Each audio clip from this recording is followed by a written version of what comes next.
సీనాయికి అర్థం ఏంటంటే ముళ్ళ పొదలు. లూకా సువార్తలో మనం చూసుకున్నట్లయితే 8:14 ముళ్ళ పొదలలో పడిన విత్తనమును పోలిన వారు ఎవరనగా విని కాలము గడిచిన కొలది ఈ జీవన సంబంధమైన విచారముల చేతను ధనభోగముల చేతను అణచివేయబడి పరిపక్వముగా ఫలింపని వారు.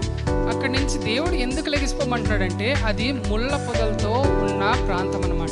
ఆత్మీయ సాదృశ్యం అయితే ఆ ముళ్ళ పొదల ప్రాంతంలో ఇజ్రాయేలీలు ఉన్నప్పుడు ఎదగలేకపోతున్నారు. అయితే దేవుడు అక్కడి నుంచి లెగిసిపోమన్నాడు. ఇప్పుడు ఎక్కడైతే మన జీవితాలలో ముళ్ళ పొదలు ఉన్నాయో, మనం ప్రార్థనలోకి వెళ్లకుండా, దేవుని సన్నిధిలోకి వెళ్లకుండా, దేవుని హృదయపూర్వకంగా మనం ఆరాధించలేకుండా ఎక్కడైతే మన జీవితాలలో ముళ్ళ పొదలుగా ఉన్నాయో ఆ పరిస్థితుల్లో నుంచి లెగిసిపోమంటున్నాడు అన్నమాట. ఈరోజు మన జీవితాలలో అటువంటి పరిస్థితులు ఏమన్నా ఉంటే దాని నుంచి మనము విమోచన పొందాం. దేవుడు విమోచన మనకిస్తున్నాడు ఈరోజు.